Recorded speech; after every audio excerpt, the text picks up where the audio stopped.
Boa noite, pessoal. Mais uma aulinha de matemática. Hoje a gente vai dar continuidade, né, pessoal, ao estudo de equações do segundo grau. Vamos recapitular aqui. A gente estudou, inicialmente, a forma escrita de uma equação do segundo grau, quando é que ela é completa, quando é que ela é incompleta. Estudamos também como dar valor aos coeficientes, como ter os coeficientes em si e escrever a forma correta da equação.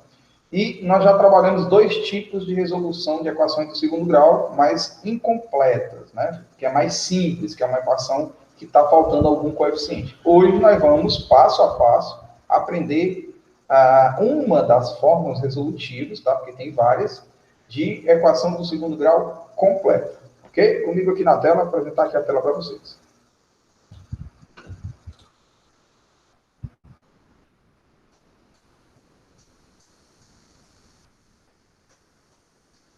Ok. A gente vai estudar hoje, pessoal, essa forma resolutiva chamada de processo algébrico de Bhaskara, tá? Tá bom? É uma das formas resolutivas que se estuda ao longo do tempo, que foi desenvolvida, tá? No século, aqui, ó, do ladinho, ó, no século XII, o matemático hindu, né? Bhaskara, ele baseou-se em outro tipo de forma resolutiva, que vocês podem conhecer posteriormente, para apresentar um processo algébrico que permita resolver uma equação do segundo grau. Usando o processo de Bhaskara, o matemático aqui, e partindo da equação escrita em sua forma reduzida. Vamos só lembrar, pessoal, que é uma equação na forma reduzida. Quando ela está completinha, tá? E os três termos estão do lado esquerdo do sinal de igualdade, e ela é igualada a zero. Isso aqui nós chamamos de equação do segundo grau completa na forma reduzida, tá, pessoal? Ela foi possível determinar de maneiras mais simples as raízes de qualquer equação do segundo grau com uma incógnita, com uma variável, com uma letra. Normalmente a gente vê o x, tá? Então eu vou passar, isso aqui é todo o processo, pessoal, de como ele chegou à regra, tá? Eu não vou me apegar a isso aqui, vocês não precisam disso aqui agora, tá? Vocês precisam entender o método, tá, pessoal? Na página seguinte, vocês vão ver novamente o passo a passo, ó, como ele chegou nessa forma resolutiva, e eis na página seguinte o que nos interessa. Essa forma resolutiva, conhecida como forma de Bhaskara, ela é muito conhecida. E vamos olhar para a fórmula e vamos ver o que a gente precisa saber dela. Vocês lembram que nós já estudamos esse ano potenciação e suas propriedades. E já começamos a estudar um pouquinho sobre raiz enésima, né, de um número real, né? É porque na equação do segundo grau a gente trabalha essas duas operações matemáticas. Tanto trabalhamos potenciação como trabalhamos radiciação. Então vamos lá. A fórmula, né? O valor de x, pessoal, se refere à solução da equação, tá, pessoal?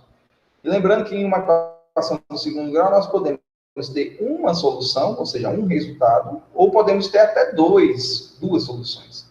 Tem vários nomes, tá? Muitos chamam de soluções, outros chamam de raízes, mas é a mesma coisa, porque a raiz quer dizer solução da equação, tá?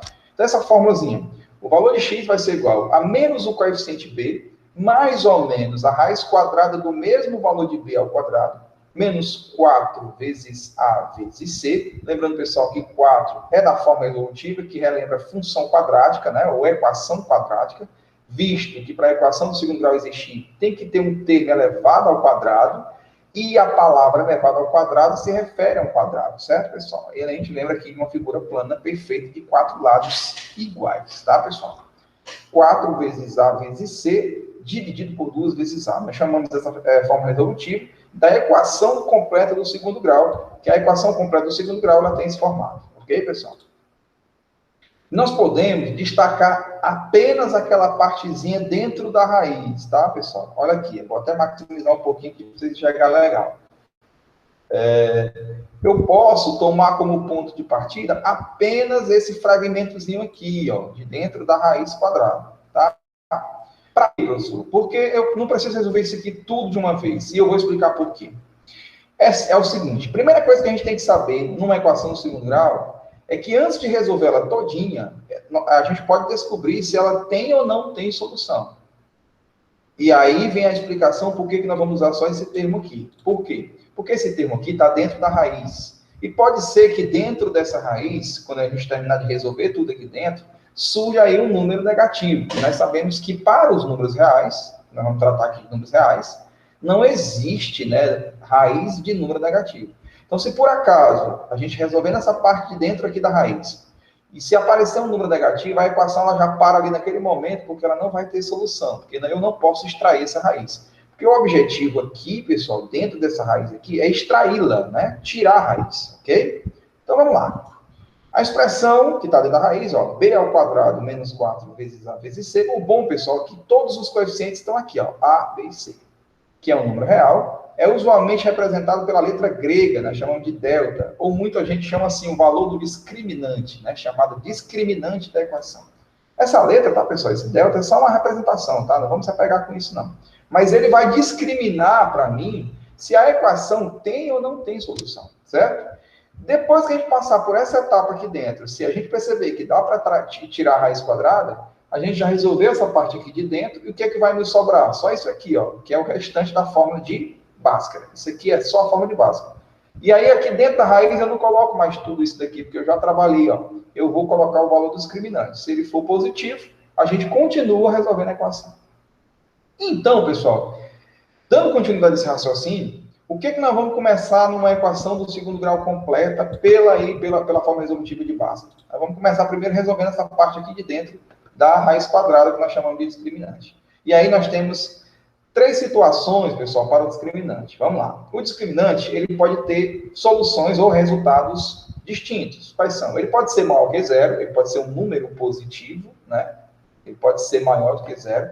Mas lembrando que ele pode ser maior, mas também pode ser igual, tá? O que acontece quando o valor desse discriminante, o valor desse número aqui dentro, ó, ele for maior do que zero? Bom, um número maior que zero é um número positivo.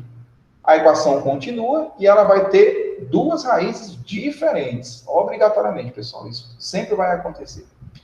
Ela vai ter 2 soluções diferentes. Quando o discriminante, ou seja, esse valorzinho aqui dentro é zero, a equação continua também, mas aí a equação não vai ter mais 2 raízes. Apesar de estar aqui 2 raízes iguais, mas raízes iguais é a mesma raiz. Então, a equação só vai ter uma raiz, tá, pessoal? Então, essas são as 2 formas aqui quando a equação continua. E quando o discriminante for menor do que zero, aí menor do que zero é um número negativo. Aí não dá para continuar, porque eu não posso extrair raiz, tá, quadrada de número negativo. Preste bem atenção do que eu estou falando. Raiz quadrada. Eu ensinei para vocês na aula anterior que raiz enésima, né? Na aula anterior, não, na primeira aula desse mês, que eu posso extrair sim raiz de número negativo. Basta que o índice aqui, a raiz aqui, seja um número ímpar, né? Raiz cúbica, raiz quinta. Agora, raiz quadrada, não. Número par não dá. Então, não existe raiz quadrada, uma das raízes de números negativos, tá, pessoal? Então, vamos resolver aqui uma, né? Vamos deixar essa teoria para lá, vamos resolver, vamos ver se essa daqui está resolvida aqui no livro. Vamos entender, vamos lá. Resolver a equação, x ao quadrado mais 2x menos 8 igual a zero, ela está na forma reduzida. Primeira coisa que a gente faz, dá nome aos coeficientes. O valor de A é 1, lembrando que esse primeiro termo é o valor de A, fica 1x ao quadrado, vou colocar 1, tá? O valor de B mais 2 e o valor de C menos 8. Pessoal, é obrigatório colocar o sinal do número negativo, tá? Vamos primeiro para cá, vamos seguir a regra. Vamos primeiro fazer o discriminante para ver se eu posso continuar essa equação. Vamos lá. Então, pelo discriminante, eu vou o seguinte, ó. O discriminante vai ser o valor de B ao quadrado menos a multiplicação de 4 da equação quadrática vezes A vezes C. Vamos começar a substituir os valores, ó. Quem é o B, professor? Está aqui, ó. É 2. 2 o quê? Elevado ao quadrado. Estou fazendo exatamente o que o discriminante está pedindo para eu fazer. Menos 4, que já vem na forma resolutiva, vezes o valor de quem? Ó, de A, que é o valor de A? 1, vezes o valor de C, que é quem? Menos 8. Se torna obrigatório colocar o número negativo dentro do parênteses. Vamos resolvendo, ó, 2 ao quadrado, 2 vezes 2 é 4. Vamos resolver aqui agora, ó. 4 vezes 1, 4, 4 vezes 8, 32. Esse 32 fica positivo, pessoal, porque esse 8 aqui dá negativo, esse 4 também, combinando os sinais, positivo. E quando eu somo, ó, 4 mais 32, 36. Opa, o discriminante deu maior do que zero, deu um número positivo. Eu posso continuar a equação. E eu já sei que ela vai ter 2 soluções diferentes. 2 raízes diferentes. E aí, eu termino a parte do discriminante. O discriminante foi 36. Agora eu vou para a forma de Bhaskara. Ó. No lugar desse discriminante aqui, eu já sei quem é. 36. Vamos seguir a regra. Então, a solução da equação, porque normalmente a equação sempre vem na variável x, né? A solução da equação, que é x, é igual ao menos o valor de B, mais ou menos, eu vou explicar para você lá na frente esse mais ou menos aqui, a raiz quadrada do valor do discriminante que nós acabamos de encontrar, certo, pessoal? dividido por 2 vezes o valor do A. Nós estamos aqui os coeficientes, ó. Vamos começar a substituir. Pessoal, cuidado que na forma de Bhaskara já vem um sinal negativo aqui. Ele vem aqui, ó, negativo. Como o B era positivo, ele acaba ficando negativo porque na fórmula já vem o sinal, tá? Menos 2, mais ou menos a raiz do discriminante, que é 36, dividido por 2 vezes o valor de A é 1, tá? Resolvendo aqui, ó, menos 2, mais ou menos, de onde foi que saiu esse 6? Eu tirei a raiz quadrada de 36. Qual é o número que multiplicado por si dá 36? É o próprio 6. E 2 vezes 1, 2. Tendo essa nomenclatura aqui, pessoal, eu parto para as duas soluções da equação, que nós chamamos de primeira raiz, segunda raiz.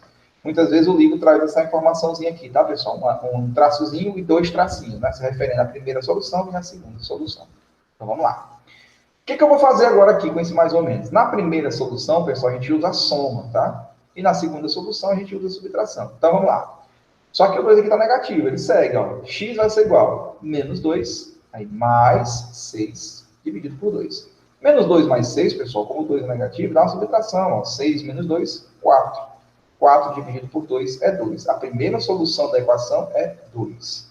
Tem duas, lembra? Ó, tem que ter uma segunda. Então, segunda solução, ao invés de eu somar, agora eu vou subtrair. Então, vai ficar menos 2, aí menos 6, dividido por 2. Lembrando que esse menos 2 já vem daqui, tá, pessoal? A diferença está aqui, ó, a soma aqui e a subtração aqui. Dividido por 2. Aqui não acontece subtração, acontece uma soma de números negativos, porque os dois têm o mesmo sinal. Então, menos 2 e menos 6 juntando dá menos 8, dividido por 2, menos 4. Então, nós temos, pessoal, que os números menos 4 e 2 são soluções, né? São raízes da equação. Tá? Então, está aqui, resolvida a minha equação completa pela forma resolutiva de Bhaskara, tá? Se eu quiser comprovar isso, é só pegar o menos 4 e jogar aqui na equação, tá? Tanto nesse x como nesse x tem que dar 0. Vamos provar aqui para vocês verem, ó. Vamos ver se é verdade mesmo. Menos 4, vamos colocar aqui no x. Menos 4 ao quadrado, mesmo sendo menos 4, mais 4 ao quadrado dá 4 vezes 4, 16. Aqui dá 16. E aqui 2 vezes menos 4 dá menos 8. Menos 8 e menos 8 dá menos 16. E menos 16 com 16 positivo, né? Um diferente do outro no sinal, dá 0, tá? Agora vamos testar o 2. 2 ao quadrado, 4. Mais 2 vezes 2, que também é 4. E 4 mais 4 é 8. E 8 menos 8 é 0. Vocês vejam que as duas soluções que a gente acabou de encontrar comprova-se na equação igual a 0, tá? Ok? Então, são essas algumas soluções que podem acontecer, tá, pessoal? Lembrando, se aqui dentro da raiz der um sinal negativo, tá? A gente para a equação, tá, pessoal? Ela não continua porque a equação não existe raiz quadrada de número negativo. Eu vou passar algumas desses problemas para vocês, tá? E agora nós vamos dar uma olhadinha nessa relaçãozinha que tem aqui entre as raízes da equação, tá? Eu vou apresentar apenas aquela única forma resolutiva, ela já é muito usada, a mais usada, eu acredito que vocês aprendendo ela para vocês fica legal. Mas vamos ver a relação que tem entre as raízes de uma equação, tá, pessoal? Então, mesmo você tendo as raízes, você pode fazer a relação entre elas. Existe a relação entre a soma das raízes e o produto das raízes, né? Então, a soma de uma raiz do segundo grau é sempre a representação de menos b sobre a. Se você sabe, né? Se você sabe essa relação, quando você soma duas raízes, é a mesma coisa de você pegar o valor de menos b e dividir por a, tá, pessoal? Quando você faz o produto de duas raízes, a multiplicação, é a mesma coisa de você fazer o valor de c vezes o valor de a. Vamos comprovar isso aqui lá em cima naquela solução, tá? Eu fiz para vocês, ó. Soma das raízes, né? Vai ser menos b dividido pelo valor de a. Então, vamos lá. As duas raízes aqui é menos 4 e 2. Soma menos b está aqui, ó. Tá? Menos b é menos 2 dividido pelo valor de a, que dá o quê, professor? Que dá 2, que o valor de a é 1. Então, menos 2 dividido por 2 dá menos 2. Aí você vai ver que se eu somar essas duas raízes, ó, menos 4 e 2, dá menos 2, ó, comprovando. E o produto é c dividido por a, certo? Ou seja, c, o produto, que é a multiplicação das duas raízes. C dividido por A. O C é menos 8 e o A é 1. Se eu pegar menos 8 dividido por 1, continua menos 8. E olha, se eu multiplicar as duas raízes, ó, menos 4 vezes 2, menos 8. É só uma relaçãozinha que existe entre as raízes da equação, pessoal. Mas o foco hoje é resolver uma equação completa do segundo grau e nada mais, tá? A gente precisa focar nisso. É tanto que eu não vou passar muito exercício, justamente para não ficar tão pesado para vocês. O que eu vou pedir aqui? Vou pedir essa questão 1 dessa página, tá? Resolver essas 3 equações, vocês vão demorar bastante nela. E na outra página, tá? Eu vou colocar lembrando que essa aqui é a página do livro didático, deixa eu lembrar, a página 102. Aí eu vou lá para a página 106, se eu não me engano, pegar 2 questõezinhas só para a gente relacionar as raízes, tá? Nada de fazer muito cálculo. Acho que é 106, está aqui. A gente vai fazer a 1 e a 2 da página 106. Ok, pessoal? Então, essa é a nossa explicaçãozinha de hoje para completar o estudo de equações do segundo grau. Hoje, resolvendo equações completas do segundo grau. Valeu? Lembrando, pessoal, que a gente tem uma novidade, né? A gente mudou um pouco a carga horária agora. A gente não tem solo de aula de português e de matemática. Toda segunda e terça nós temos parte aula de português, parte de matemática. Aí nós estamos fazendo aqui uma logística, né? Como é que eu pensei aqui? Eu juntamente com o professor Jair. Então, pensando o seguinte, né? Segunda-feira, como a gente tem as últimas aulas, a gente faz uma chamadazinha no Meet, corrige a aula anterior, tira dúvidas, disponibiliza já o vídeo da aula da semana e deixa vocês assistindo aí no decorrer da terça. E na terça a gente tem as primeiras aulas. Então, a gente já começa orientando a atividade, para vocês ganharem tempo, e vocês só vão entregar a atividade na terça. A gente já vai passar a atividade na segunda. Na segunda, a gente faz correção e disponibiliza o material para estudo. Na terça, a gente começa às 6 horas, já mandando a atividade do dia e a correção posteriormente para receber as tarefas, certo? Então, a gente acaba se organizando melhor. Ou seja, na terça, vocês não vão começar assistindo o vídeo. O vídeo já vai ser disponibilizado, no meu caso, na segunda, né? Na segunda, depois da terceira aula de português de vocês, eu já coloco o vídeo, faço chamada, faço correção com vocês. Vocês já vão ter acesso ao material da semana. E na terça, às 6 horas, vocês já começam com a tarefa do dia, né? Até porque de 6 até as 19h30 vocês têm que entregar a tarefa de matemática e a gente inverte, né? Na terça-feira o português fica por último. Então, segundo o português começa, a matemática termina, e na terça a matemática começa e o português termina, tá? Eu acredito que a gente tira mais proveito disso porque a gente se encontra mais vezes. Valeu, galera, a gente se fala.